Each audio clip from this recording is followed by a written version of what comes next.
Bismillahirrahmanirrahim. Assalamualaikum warahmatullahi wabarakatuh.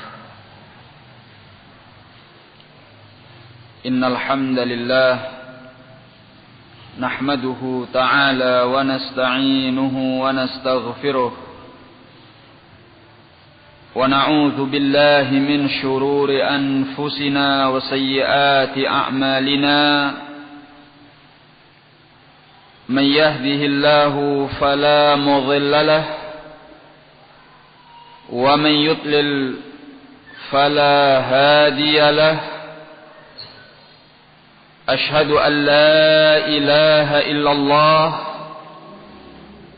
وحده لا شريك له وأشهد أن محمدا عبده ورسوله. أما بعد فيقول ربنا تبارك وتعالى يا أيها الذين آمنوا اتقوا الله حق تقاته ولا تموتن إلا وأنتم مسلمون يا أيها الذين آمنوا اتقوا الله وقولوا قولا سديدا يصلح لكم أعمالكم ويغفر لكم ذنوبكم ومن يطع الله ورسوله فقد فاز فوزا عظيما. يقول نبينا عليه الصلاة والسلام فإن أصدق الحديث كتاب الله وخير الهدي هدي محمد صلى الله عليه وعلى آله وسلم وشر الأمور محدثاتها فإن كل محدثة بدعة وكل بدعة ضلالة وكل ضلالة في النار. Ikhwani fid din, rahimani wa rahimakumullah. Kita memanjatkan segala puji dan syukur kehadirat Allah Subhanahu wa taala, yang mana pada kesempatan ini dengan nikmat dan karunia-Nya kita kembali dipertemukan oleh Allah. Kemudian semoga salawat dan salam tercurahkan kepada Nabi besar kita Muhammad sallallahu alaihi wa ala alihi wasallam, kepada keluarganya, sahabatnya, dan orang-orang yang mengikuti beliau dengan baik sampai hari kemudian nanti. Kemudian daripada itu, pelajaran kita pada sore hari ini sebagaimana biasanya kita membahas kitab Tauhid, yang mana kita telah membaca bab Majaa fir ruqa wat tamaim, bab mengenai keterangan yang datang tentang ruqyah-ruqyah dan tamimah-tamimah. Kita masih dalam bab ini. Kita sampai pada halaman yang ke 64.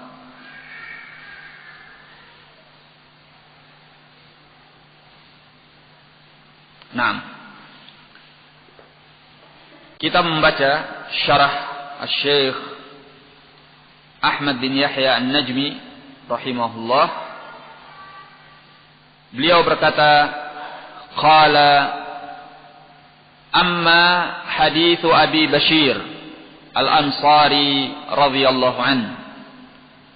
Adapun hadis Abi Bashir Al-Ansari radhiyallahu anhu, annahu kana ma'a Rasulillah sallallahu alaihi wasallam fi ba'dhi asfarih, bahwasanya beliau bersama Rasulullah sallallahu alaihi wa ala alihi wasallam pada sebagian safarnya.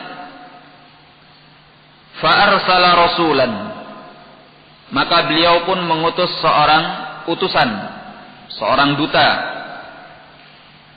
Ala yabqayanna fi raqabati ba'irin qiladatun min watar au qiladatun illa quti'at.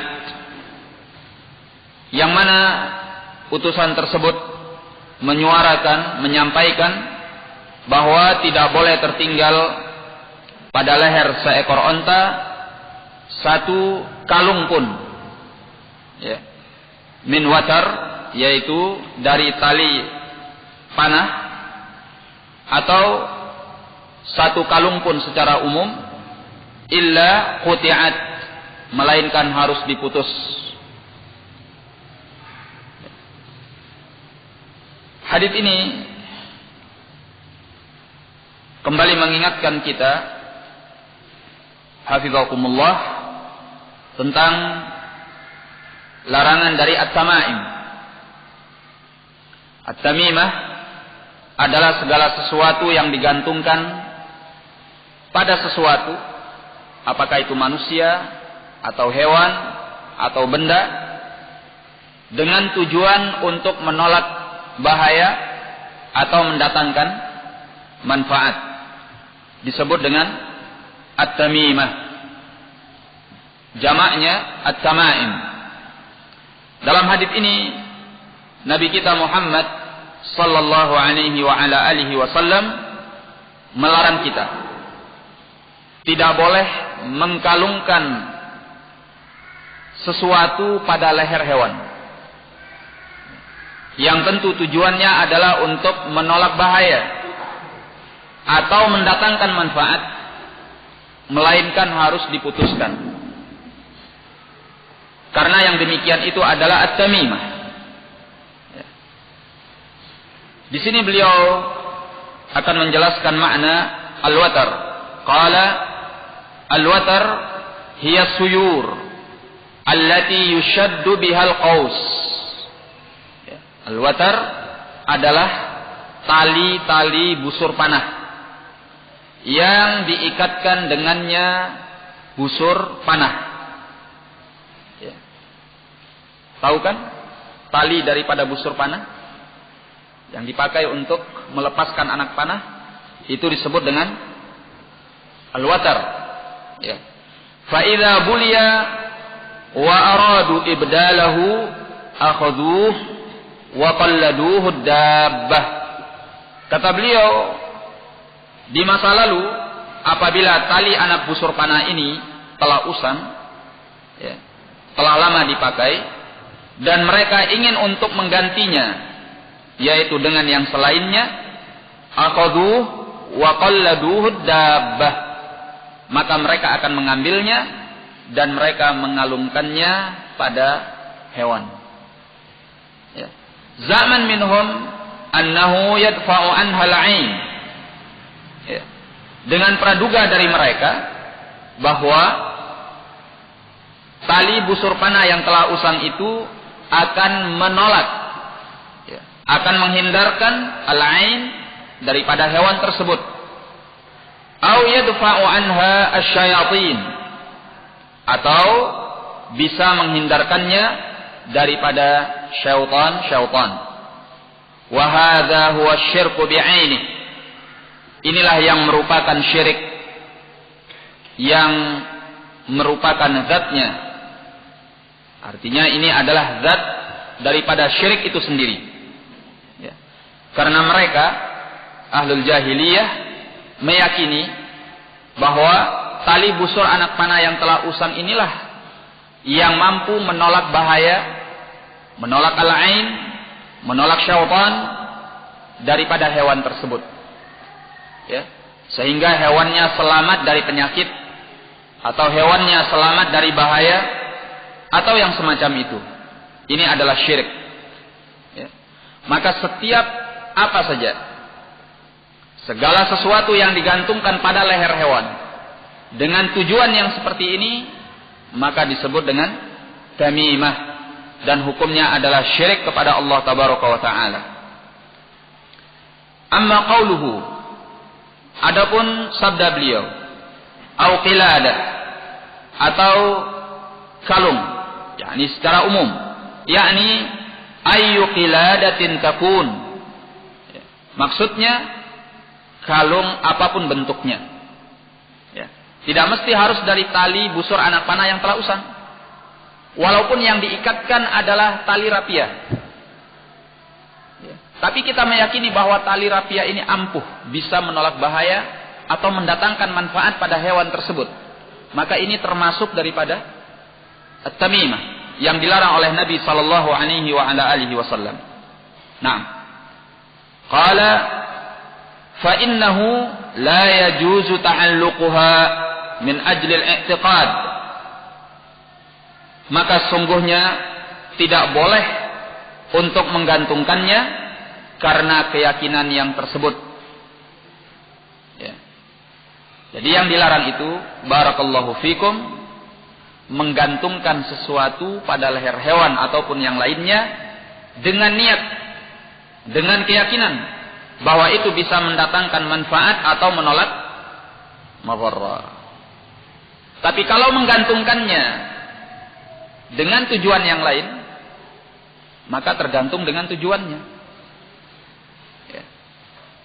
Kalau menggantungkannya dengan tujuan perhiasan saja misalnya, boleh tidak? Boleh. Ya. Atau sebagai tanda, alam, bahwa ini adalah hewanku. Hukumnya apa? Boleh. Ya. Berarti yang dilarang min ajlil i'tiqad. Ya. Yang dilarang adalah karena meyakini bahwa apa yang digantungkan itu bisa mendatangkan manfaat atau menolak madharrah. Wal ghalib anna alladhina yuqalliduna ad-dabbah annahum innama yuqallidunaha li'tiqadihim fi dzalik. Dan pada umumnya kata beliau bahwa orang-orang yang menggantungkan sesuatu pada leher hewan, bahwa mereka itu menggantungkannya li'tiqadihim fi dzalik, karena adanya keyakinan mereka tentang hal itu. Ya. Biasanya mereka menggantungkan sesuatu pada leher hewan karena mereka meyakini bahwa apa yang mereka gantungkan itu mendatangkan manfaat atau menolak madharrah. Ini pada umumnya. Maka itu adalah tamimah yang merupakan perbuatan syirik kepada Allah tabaraka wa taala. Qauluhu, sabda beliau huna di tempat ini, warruqa wa hiya allati tusamma al-azaim wa khassa minha ad-dalil ma khala min asy-syirk faqad raqqasa fihi Rasulullah sallallahu alaihi wasallam min al-'ain wal humah. Adapun ar-ruqa inilah yang disebut dengan al-azaim. Al-azaim adalah mantra-mantra. Ya, jampi-jampi. Ya. Wa khassa minha ad-dalil ma khala min asy-syirk. Dan dalil telah mengkhususkan dari jampi-jampi atau mantra-mantra itu apa yang terlepas daripada syirik. Ya. Jadi selama mantra-mantra atau jampi-jampi itu terlepas daripada syirik, itu diperbolehkan. Ya. Dan tentunya tertuju kepada jampi-jampi ataupun mantra-mantra yang berupa ayat-ayat Al-Quran ataupun doa-doa yang warid dari Nabi sallallahu alaihi wa ala alihi wasallam, ya, yang diistilahkan dengan ruqyah. Faqad rakhasa fihi Rasulullah sallallahu alaihi wasallam min al-'ain wal humah. Rasulullah sallallahu alaihi wasallam telah memberi keringanan padanya untuk menangani al-'ain dan juga menangani al-humah. Ya, al-humah yaitu penyakit demam yang sangat tinggi yang diakibatkan oleh sengatan binatang berbisa seperti ular, kalajengking, ya, atau yang semacamnya. Ya. Maka panas ataupun penyakit yang ditimbulkan olehnya disebut dengan al-humah. Ya. Jadi yang diringankan oleh Nabi sallallahu alaihi wa ala alihi wasallam adalah ruqyah untuk mengobati al-'ain dan al-humah. Ya. Namun bukan berarti bahwa mengobati penyakit-penyakit lain selain daripada al-ain dan al-humah tidak diperbolehkan. Ya. Ya. Meruqyah atau mengobati penyakit yang lain dengan ruqyah selain al-ain dan al-humah itu juga diperbolehkan. Ya. Namun kenapa Rasulullah sallallahu alaihi wasallam mengkhususkan penyebutan al-ain dan al-humah? Diterangkan oleh Al-Hafidh Ibnu Hajar Al-Asqalani rahimahullah di dalam Fathul Bari bahwasanya penyebutan al-ain dan al-humah ini untuk menunjukkan bahwasanya yang paling utama itu adalah ruqyah untuk mengobati al-ain dan al-humah. Bahwa yang paling utama adalah ruqyah untuk mengobati al-ain dan al-humah. Atau ruqyah yang sempurna itu adalah ruqyah untuk mengobati al-ain dan al-humah. Berarti yang selainnya diperbolehkan. Cuma ini yang lebih utama atau ini yang sempurna. Ini jawaban yang paling dekat yang mengumpulkan antara dalil-dalil atau hadis-hadis dalam bab ini. Nah, wa aqul, kata beliau, aku mengatakan farqun bainar ruqyati wal azimah. Ya. Ada bedanya antara ruqyah dengan al-azimah. Kalau tadi al-muallif rahimahullah yaitu Asy-Syaikh Muhammad bin Abdul Wahhab rahimahullah menyamakan ar-ruqyah dengan al-azimah sehingga beliau mengatakan bahwa ar-ruqa hiya allati tusamma al-azaim. Ya. Ruqyah itu yang dinamakan dengan azimah, yaitu mantra atau jampi. Sedangkan menurut Syekh Ahmad bin Yahya An-Najmi rahimahullah, bahwa ada bedanya antara ruqyah dengan al-azimah atau jampi atau mantra. Kata beliau, fal azimatu. Al-azimah yang disebut dengan jampi atau mantra, hiya ma yuktabu lihamlihi. Ma yuktabu lihamlihi adalah apa yang ditulis untuk dibawa-bawa. Ya. Jadi bacaan mantra jampi yang dituliskan untuk dibawa dengan keyakinan apa? Bisa mendatangkan manfaat atau menolak madharrah. Ya. Waruqyah, adapun ruqyah hiya ayyaqra ar-raqi wa yanfuthu biduni kitabah. Ya. Sedangkan ruqyah adalah yang dibaca oleh si peruqyah dan dia meniupkan sedikit air ludahnya biduni kitabah tanpa menuliskannya pada sesuatu. Ya. Jadi walaupun al-azimah itu dari Al-Quran atau dari Al-Hadis, tapi bentuknya tulisan. Ya, dituliskan pada sesuatu kemudian dibawa kemana-mana. Itu disebut dengan apa? Al-azimah. Ya. Sedangkan ar-ruqyah bukan ditulis, tetapi dibacakan. Ya. Dibacakan kepada orang yang diruqyah. Ini bedanya al-azimah dengan ar-ruqyah. Nah, dan sudah berlalu pelajarannya bersama kita bahwa tidak ada contohan dari Nabi sallallahu alaihi wasallam untuk menuliskan sesuatu dari Al-Quran atau sesuatu dari hadis ya, pada secari kertas atau pada selembar kain atau pada yang lainnya kemudian dipakai untuk berobat. Ya. Ini tidak warid dari Nabi sallallahu alaihi wasallam. Ya. Yang warid adalah ar-ruqyah, yaitu membacakan. Ya. Apakah dia membacakan bagi dirinya sendiri atau dia membacakan untuk orang lain. Ini yang warid dari Nabi sallallahu alaihi wasallam yang disebut dengan ruqyah. Nah, jadi dari sisi ini ada perbedaan kata beliau. War-ruqyatu jaizatun. Ya. Adapun ar-ruqyah adalah boleh. Ya, ar-ruqyah adalah boleh. Ammal azaimu wat tamaim fahiya mamnu'atun kama taqaddam.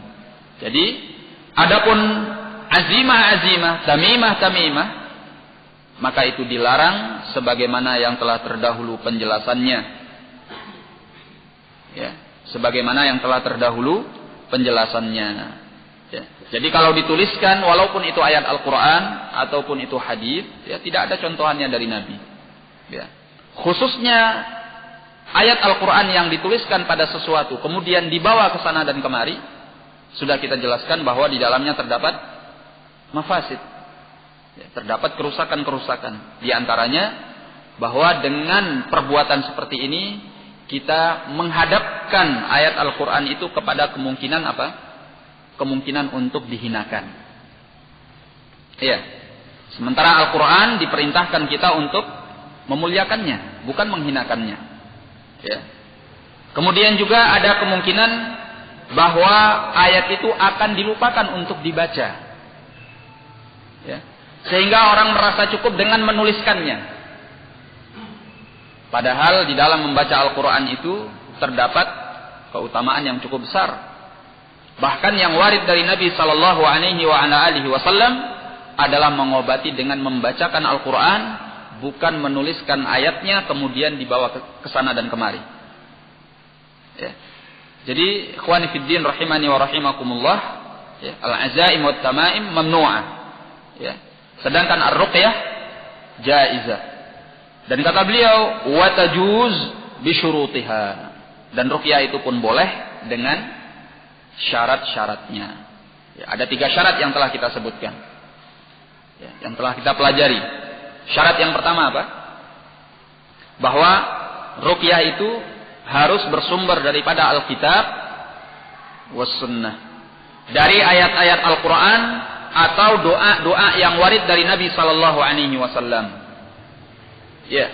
Yang kedua, bahwa ruqyah itu harus bikalamin Arabiyyin yufham.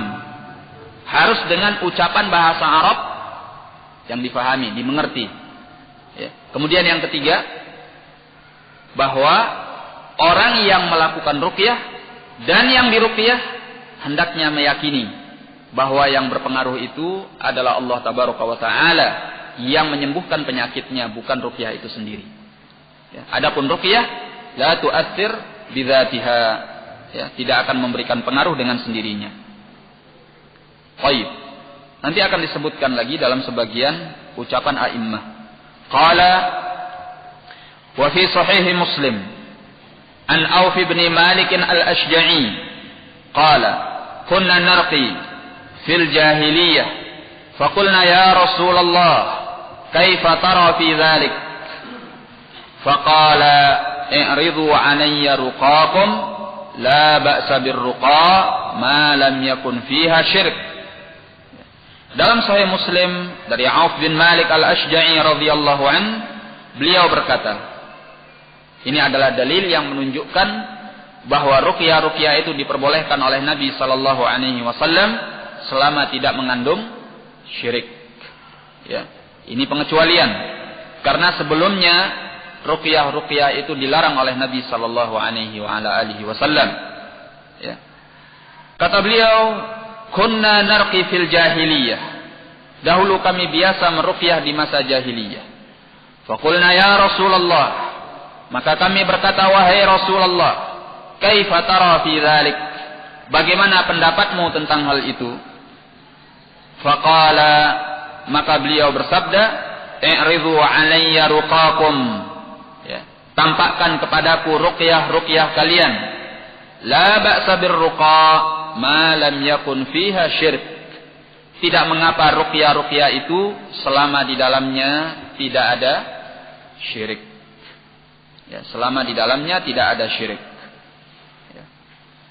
Hadis ini mengisyaratkan kepada kita bolehnya ruqyah dengan ucapan-ucapan yang berguna. Walaupun tidak bersumber daripada Alkitab was sunnah. Bukan ayat Al-Quran, bukan pula doa yang warid dari Nabi sallallahu alaihi wasallam. Tapi ucapan-ucapan yang baik. Ya, ucapan-ucapan yang dibacakan dan mengandung makna yang baik, yang tidak mengandung syirik. Ya, hukumnya diperbolehkan. Hanya saja yang lebih utama adalah kita membacakan dari ayat Al-Quran atau doa yang warid dari Nabi sallallahu alaihi wasallam. Ini sebagaimana yang dijelaskan oleh Syekh Muhammad bin Shalih Al-Utsaimin rahimahullah. Nah, qala fi Fathul Majid. Beliau berkata di dalam Fathul Majid, yaitu Syekh Abdurrahman bin Hasan Al-Syekh rahimahullah yang menuliskan Fathul Majid. Qala Al-Khattabi, berkata Al-Khattabi rahimahullah, wa kana alaihi salam qad raqa wa ruqiya wa amara biha wa ajazaha. Ya, ini keadaan-keadaan Nabi terkait dengan ruqyah. Ya. Jadi ada beberapa keadaan beliau. Ada 4 keadaan beliau. Pertama, beliau sendiri pernah meruqyah. Ya. Kedua, beliau pernah diruqyah. Ya. Beliau pernah meruqyah, beliau pernah diruqyah. Yang ketiga, beliau pernah memerintahkan untuk meruqyah. Yang keempat, beliau pernah membolehkannya. Ya, ini 4 keadaan Nabi terkait dengan ruqyah. Beliau pernah meruqyah, beliau pernah diruqyah, beliau pernah memerintahkan ruqyah, dan pernah pula membolehkan ruqyah. Fa idza kanat bil Qur'an wa bi asma'illahi ta'ala fa hiya mubahatun aw ma'murun biha. Ya. Apabila ruqyah itu dengan ayat Al-Qur'an atau dengan nama-nama Allah, maka ruqyah itu diperbolehkan atau diperintahkan dengannya. Wa innama ja'atil karahatu wal man'u fi ma kana minha bi ghairi lisanil Arab. Ya. Hanya saja datang kemakruhan dan larangan dalam perkara ruqyah, yaitu yang tanpa menggunakan lisan al-Arab, bahasa al-Arab. Ya, tanpa menggunakan bahasa al-Arab. Ya. Karena al-ghalib, ya, pada umumnya ruqyah-ruqyah atau mantra-mantra atau jampi-jampi yang tidak bersumber daripada bahasa Arab itu mengandung syirik. Dan biasanya tidak dimengerti. Pada umumnya tidak dimengerti. Ya. Kalaupun dimengerti, pada umumnya mengandung syirik. Ya. Fa innahu rubbama kana kufran aw qawlan yadkhuluhu syirk. Ya.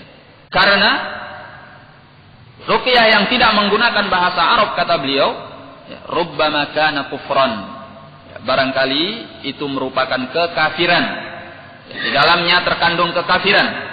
Au qaulan yadkhuluhu syirik, atau merupakan ucapan yang telah dimasuki oleh syirik.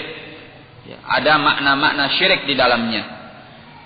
Nah, wa qala Syekhul Islam, kullu ismin majhulin falaysa li ahadin ayyarqi bihi. Ya, setiap nama yang tidak diketahui, yang tidak dikenal, maka tidak seorang pun boleh meruqyah dengannya.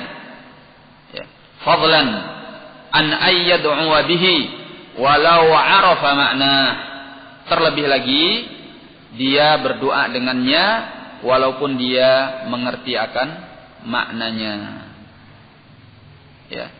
Sebaiknya sesuatu yang tidak menggunakan lisanul Arab atau menggunakan nama yang majhul itu ditinggalkan. Supaya apa? Supaya kita terlepas daripada nilai-nilai syirik yang pada umumnya terkandung di dalam ucapan-ucapan, ya, mantra-mantra ataupun jampi-jampi yang demikian itu. Baik.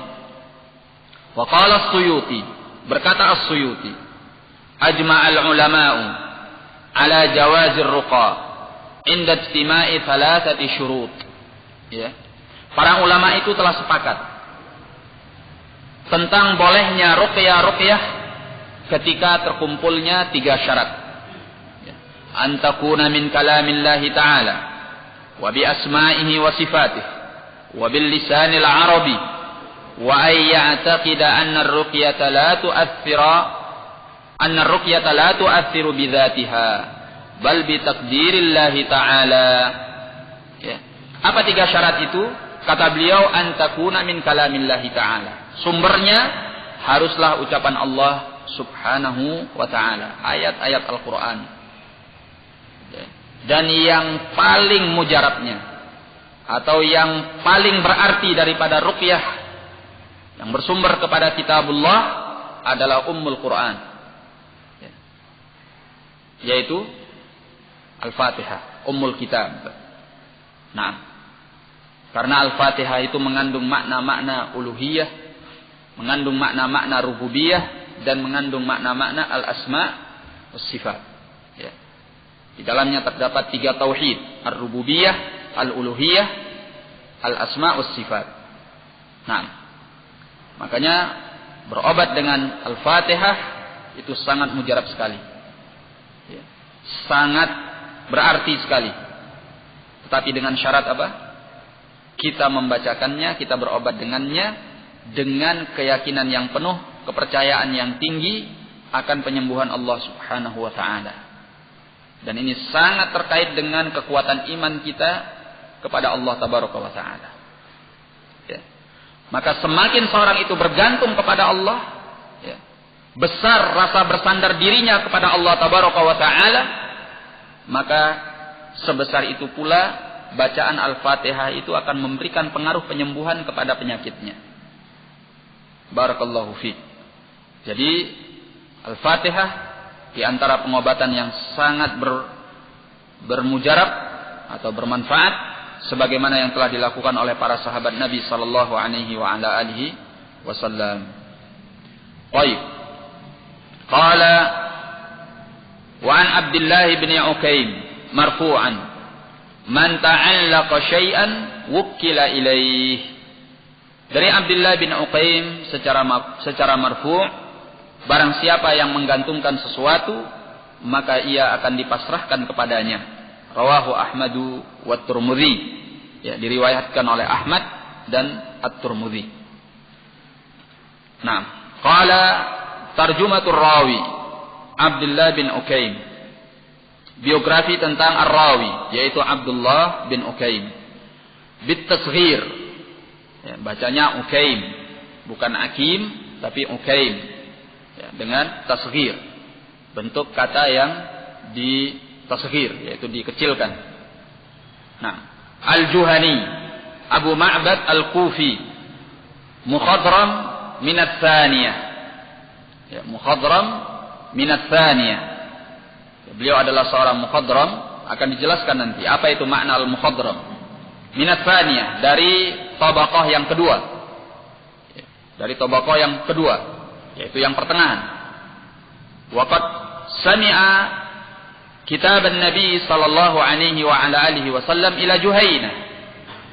Beliau telah mendengar surat yang dikirimkan oleh Nabi sallallahu alaihi wa ala alihi wasallam kepada Juhainah, bangsa Juhainah. Mata fi imra'atil Hajjaj. Ya. Beliau meninggal pada kekuasaan Al-Hajjaj, Al-Hajjaj bin Yusuf. Ini disebutkan dalam At-Taqrib pada halaman 3506. Ya. Kata beliau Al-Mukhadram. Ya. Apa makna Al-Mukhadram? Al-Mukhadram yu'tabaru darajatan tsaniyah ba'da as-sahabah. Al-Mukhadram dianggap sebagai tingkatan yang kedua, level yang kedua setelah as-sahabah. Wa huwa fawqa at-tabi'in. Ya, Al-Mukhadram ini tingkatannya di atas at-tabi'in. Jadi pertengahan. Di bawah as-sahabah tapi di atas at-tabi'in. Ya.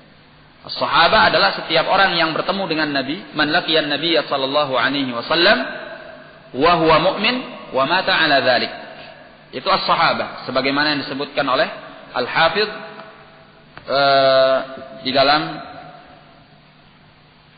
kitab beliau, yaitu Nukhbatul Fikr. Nah. Baik.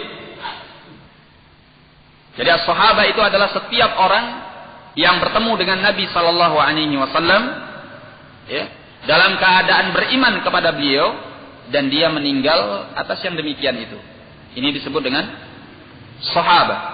Ya, walaupun dia hanya bertemu dengan Nabi sallallahu alaihi wasallam sesaat saja. Sekali lihat. Ya. Terus setelah itu berpisah dan setelahnya tidak pernah lagi melihat Nabi sallallahu alaihi wasallam sampai dia meninggal dalam keadaan mukmin, maka dia tetap terhitung dengan sahabat. Terhitung dari golongan as-sahabah. Ya, hanya saja para sahabat ini bertingkat-tingkat. Ada yang dianggap kibarus sahabah, ada yang dianggap sebagai sighar as-sahabah, dan ada yang pertengahan di antara itu. Nah ini al-mukhadram, di bawahnya as-sahabah. Ya. Tetapi di atasnya at-tabi'in. Ya. Kata beliau, wal mukhadram wa huwa fawqa at-tabi'in. Al-mukhadram itu di atasnya at-tabi'in. Dan kita tahu bahwasanya at-tabi'in adalah orang-orang yang mereka bertemu dengan para sahabat dalam keadaan mukmin, ya, dan meninggal di atas keimanannya, tetapi mereka tidak bertemu dengan Nabi sallallahu alaihi wasallam. Dan para tabi'in ini juga bertingkat-tingkat. Ada kibarut tabi'in, ada sighar at-tabi'in, dan ada yang pertengahan di antara itu. Nah, al-mukhadram di atasnya at-tabi'in. Ya. Bagaimana al-mukhadram ini? Kata beliau, wal mukhadram huwa man kana fi ahdin Nabi sallallahu alaihi wasallam rajulan wa aslama walam yalqah. Ya. Al-mukhadram adalah setiap orang yang ada di masa Nabi sallallahu alaihi wasallam dalam keadaan dia telah menjadi seorang yang dewasa, dia masuk ke dalam Islam tetapi tidak pernah bertemu dengan Nabi. Apa bedanya dengan sahabat? Bedanya dengan sahabat apa? Hah? Kenapa? Nah, bedanya adalah kalau sahabat bertemu dengan Nabi, ya. Man laqiyan Nabi, orang yang bertemu dengan Nabi, ya. Wa huwa mu'min wa mata ala dzalik, itu sahabi.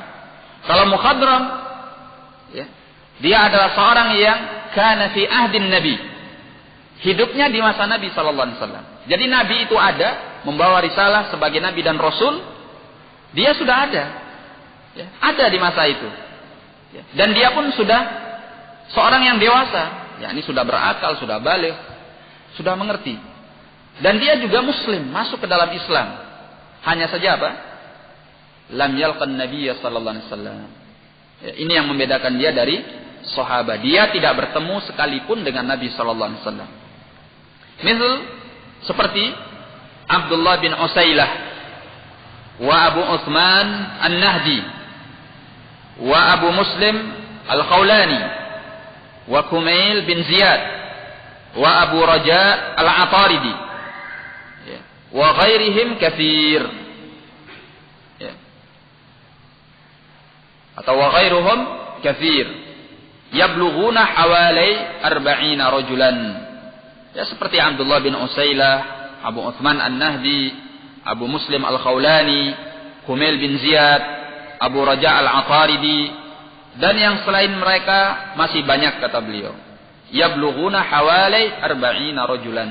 Mereka itu hampir mencapai 40 orang. Ya.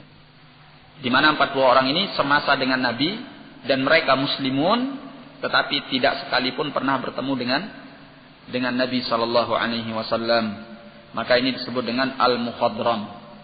Ya. Mereka di bawah sahabat tapi di atas at-tabi'in. Kalau at-tabi'in itu orang-orang yang lahir di masa sahabat. Ya. Di masa Nabi dia belum ada. Bertemu dengan sahabat, beriman, masuk ke dalam Islam, ya. Ini disebut dengan at-tabi'in. Nah, atau at-tabi'in itu orang yang di masa Nabi sallallahu alaihi wasallam kafir, tidak muslim. Ya. Dia ada di masa Nabi sallallahu alaihi wasallam tetapi dia masih kafir. Begitu Nabi meninggal, ya, Nabi meninggal barulah dia masuk ke dalam Islam. Ini juga termasuk daripada at-tabi'in. Karena dia masuk ke dalam Islam di masanya as-sahabah, bukan di masa Nabi sallallahu alaihi wasallam. Jadi orang yang dianggap dari kalangan as-sahabah adalah orang yang berada di masa Nabi, bertemu dengan Nabi, bukan hanya sekedar bertemu, tapi dalam keadaan beriman kepada Nabi sallallahu alaihi wasallam. Kalau dia bertemu dalam keadaan tidak beriman kepada Nabi, bukan sahabat. Ya. Kalau berimannya setelah masanya Nabi sallallahu alaihi wasallam, dia bukan sahabat. Tetapi dia apa? Mukhadram atau tabi'i? Tabi'i. Karena al-mukhadram semasa dengan Nabi, dia muslim. Ya, ingat, dia juga muslim. Hanya saja dia tidak bertemu dengan Nabi sallallahu alaihi wasallam. Tapi orang yang bertemu dengan Nabi dalam keadaan kafir dan masuk Islamnya setelah Rasulullah sallallahu alaihi wasallam meninggal, maka dia bukan sahabi, bukan mukhadram, tapi masuknya tabi'i. Ya. Dan seorang sahabat itu meninggal di atas keimanannya. Walaupun dia semasa dengan Nabi, bertemu dengan Nabi, kemudian beriman dengan Nabi sallallahu alaihi wasallam, tapi kemudian dia meninggal di atas kekafirannya, falaisa bisahabi. Dia bukan sahabat. Ya. Maka dia masuk golongan yang mana? Sahabat, mukhadram atau tabi'i? Hah? Ya. Perhatikan pertanyaan saya. Seorang yang bertemu dengan Nabi sallallahu alaihi wasallam, ya, kemudian dia beriman kepada Nabi sallallahu alaihi wasallam, ya. Setelah itu dia murtad kafir. Dia masuk ke dalam golongan yang mana? Sahabatkah dia? Mukhadramkah dia? Tabi'ikah dia? Yang mana? Tidak tiga-tiganya. Kenapa? Karena dia murtad dan meninggal di atas kekafirannya. Maka dia seorang yang kafir, bukan sahabat, bukan mukhadram, bukan tabi'i. Ada nggak yang seperti ini? Ada. Ya, ada. Ya. Ada yang seperti ini. Siapa di antaranya? Yang pernah antum ketahui? Siapa? Lah, saya tidak tahu.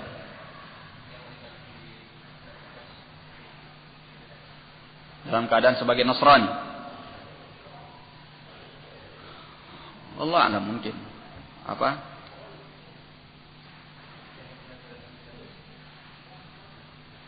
Ada yang pernah menikahi putri Nabi sallallahu alaihi wasallam. Kemudian setelah itu bercerai ke Habasyah dan masuk ke dalam agama Nasrani. Wallahu a'lam. Saya tidak ingat secara persis apakah dia meninggal di atas kekafirannya. Baik. Siapa yang lainnya? Siapa? Musailamah la. Hada kafir kadzdzab. Yadda'i annahu nabi. Yadda'i an-nubuwah. Seperti Rajjal. Ya. Rajjal ini dahulunya beriman kepada Nabi sallallahu alaihi wasallam. Kemudian ketika terjadinya fitnah Musailamah al-Kadzdzab, dia berbalik dan murtad daripada Islam dan mengikuti Musailamah al-Kadzdzab. Ya. Dan di masa hidupnya Nabi sallallahu alaihi wasallam sudah sempat beliau mengatakan bahwa di antara kalian, waktu itu di kalangan as-sahabah, beliau mengatakan ada seorang yang gigi gerahamnya sebesar gunung Uhud di dalam neraka jahanam. Waktu itu para sahabat takut semuanya.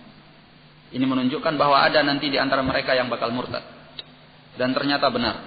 Ya, diketahui belakangan bahwa itu adalah Rajjal yang murtad dari Islam, kemudian mengikuti Musailamah al-Kadzdzab, dan dia terbunuh dalam perang Yamamah, ya, di masa Abu Bakar radhiyallahu taala anhu. Nah, maka yang seperti ini keluar dari golongan as-sahabah. Barakallahu fikum. Baik. Qala yu'khadhu min hadza. Jadi belajar mustalah mana? Tapi labas. Yu'khadhu min hadza. Diambil dari hal ini. Anna man ta'allaqa syai'an mu'taqidan fihi annahu yajlibu naf'an aw yafda'u anhu dharran aw yadfa'u anhu dharran fa innahu bihadza yakunu qad ja'ala aqidatahu fi syai' alladhi ta'allaqah.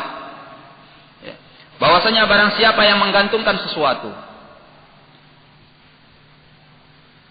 dalam keadaan meyakini padanya bahwa sesuatu itu bisa mendatangkan manfaat atau menolak daripadanya madharrah, maka sungguhnya dengan perbuatan ini dia telah menjadikan akidahnya pada sesuatu yang dia gantungkan itu. Ya. Berarti keyakinannya pada sesuatu yang dia gantungkan itu.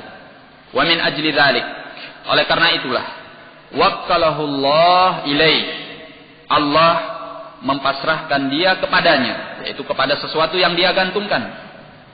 Karena dia telah meyakini kekuatan apa yang dia gantungkan itu. Ya.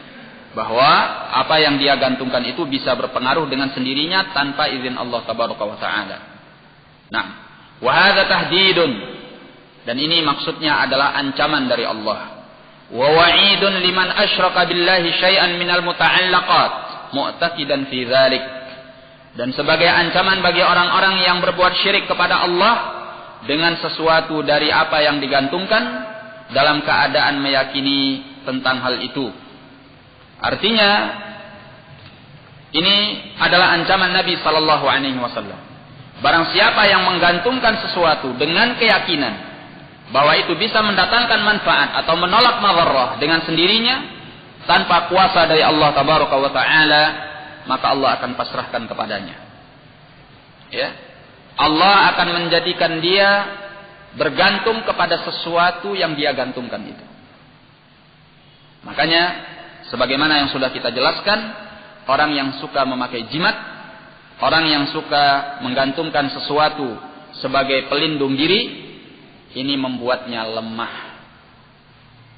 Karena disebutkan di dalam riwayat yang sudah kita baca, fa innahu la yaziduka illa wahnan. Sungguhnya dia tidak akan menambahkan kepadamu kecuali hanya rasa lemah. Jadi orang-orang yang memakai jimat, orang-orang yang menggantungkan sesuatu pada bagian tubuhnya sebagai pelindung diri, bukanlah orang-orang yang pede. Apa artinya? Bukan orang yang percaya diri sesungguhnya mereka. Ya. Justru dengan mereka memakai benda-benda yang seperti itu, ini menunjukkan bahwa mereka tidak punya kepercayaan diri yang besar. Bahkan dengan mereka memakai seperti itu, Allah membuat mereka semakin lemah. Ya. Hissan wa ma'nan. Ya.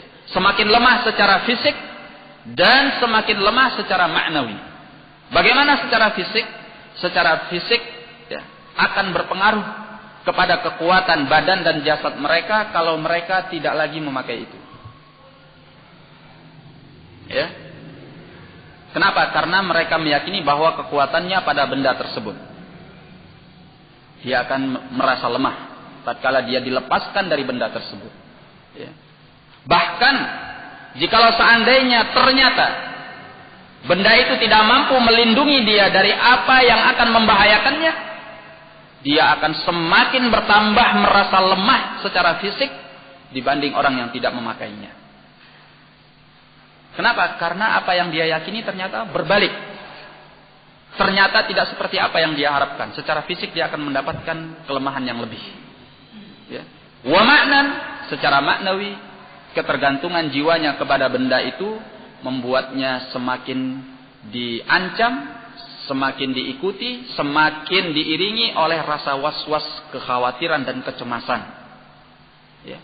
Jadi orang yang memakai itu bukannya tambah tenang jiwanya, tetapi dia semakin merasa was-was, ya. Semakin merasa khawatir, semakin merasa terancam dengan bahaya. Sebab apa? Sebab ketergantungannya kepada sesuatu yang lemah. Ya. Ketergantungan jiwanya kepada sesuatu yang lemah tidak akan menambahkan kepadanya kecuali kelemahan. Ya. Karena yang namanya benda-benda seperti itu mesti punya kekurangan, pantangan. Ya. Kalau dia tidak memenuhi syaratnya, benda itu akan berbalik kepadanya. Menurut orang yang memberikan kepadanya benda itu. Ya. Atau mempunyai pantangan. Ya. Atau mempunyai penghalang-penghalang. Yang dimana benda itu tidak akan mampu berfungsi sebagaimana yang dia harapkan. pada keadaan-keadaan tertentu, pada kondisi-kondisi tertentu, ya, pada tempat-tempat tertentu. Sehingga ikhwani fiddin rahimani wa rahimakumullah, orang yang memakai ini secara maknawi akan menjadi lemah. Ya. Tetapi orang yang bergantung kepada Allah kapanpun, dimanapun, ya, dan kepada siapapun yang dia hadapi, kalau ketergantungannya adalah kepada Allah tabaraka wa taala, maka at-tauhid tusyajji'uka ya akhi, yusyajji'uka. Ya. At-tauhid yusyajji'uka. Tauhid itu membuatmu menjadi seorang yang pemberani. Kenapa? Karena tauhid itu menjadikan engkau hanya bergantung kepada zat yang maha kuat, yang tidak ada satupun yang bisa mengalahkannya kecuali dengan kehendak Allah itu sendiri. Nah, oleh karena itu ini adalah ancaman dari Nabi sallallahu alaihi wasallam, barang siapa yang menggantungkan sesuatu, Allah pasrahkan kepadanya. Wallahu a'lam bissawab. Kita cukupkan dulu sampai di sini. Ya, lebih dan kurangnya saya mohon maaf. Wabillahi taufiq wal hidayah. Assalamualaikum warahmatullahi wabarakatuh.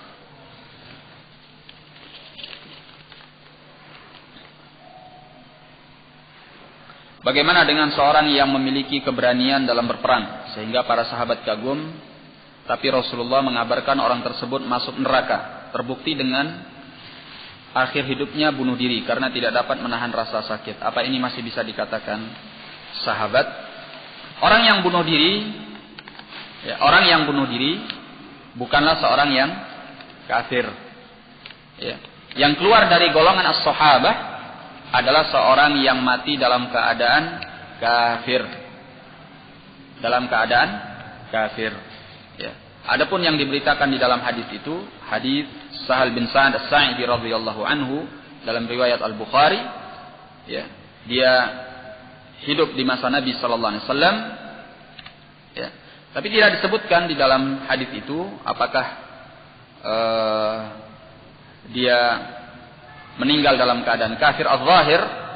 Justru yang disebutkan di dalam hadis itu bahwa dia meninggal dalam keadaan bunuh diri. Ya. Dan dia diancam oleh Nabi sallallahu alaihi wasallam termasuk daripada penduduk api neraka karena meninggalnya di atas dosa besar, su'ul khatimah. Ya, bukan meninggal dalam keadaan husnul khatimah. Nah, wallahu a'lam bissawab. Jadi yang keluar dari golongan as-sahabah adalah yang meninggal di atas kekafiran. Ya. Sampai orang yang pernah murtad sekalipun, ya, dari kalangan as-sahabah, kemudian setelah dia murtad, kalau dia kembali ke dalam Islam, ya, memeluk Islam lagi, maka dia masih tergolong dari kalangan as-sahabah. Tidak terputus walaupun dia pernah murtad. Karena orang yang hapus amalannya dan tidak terhitung kebaikannya adalah orang yang meninggal di atas kekafiran. Ya. Orang yang meninggal di atas kekafiran. Ya.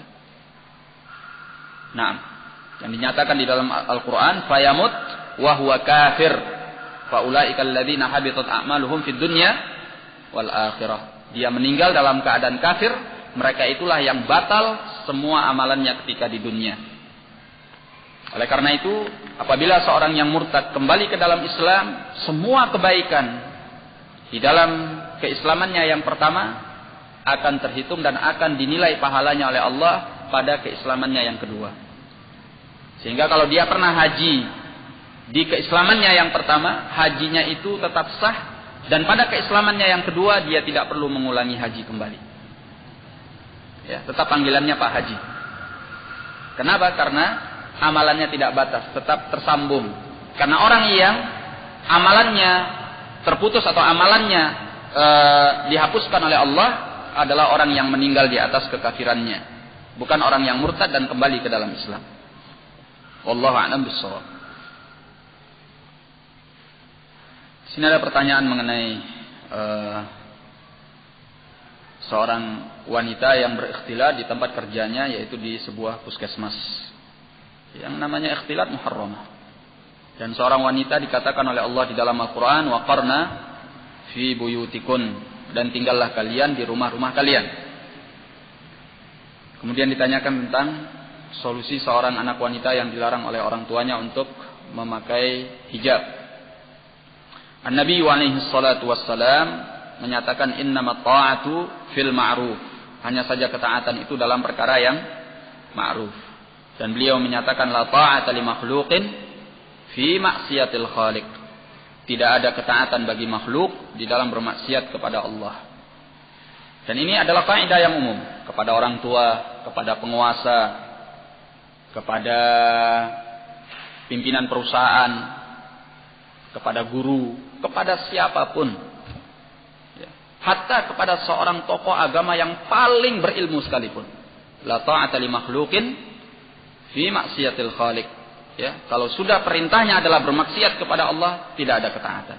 Hanya saja terhadap orang tua, Allah mengajarkan kita wasahibhuma fid dunya ma'rufa. Ya, walaupun dia memerintahkan kepada kesyirikan sekalipun, kita tetap mempergaulinya dengan cara yang baik. Ya. Perintahnya kepada perkara yang maksiat tidak membuat kita diperbolehkan untuk durhaka kepadanya.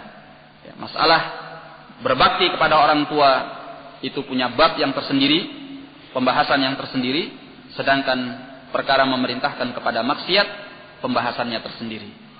Sehingga kita jangan mencampur adukkan, karena sebagian orang mencampur adukkan, mengetahui orang tuanya bukan seorang orang tua yang baik, ya, lantas dia berbuat seenaknya kepada orang tuanya. Itu tidak benar. Ya.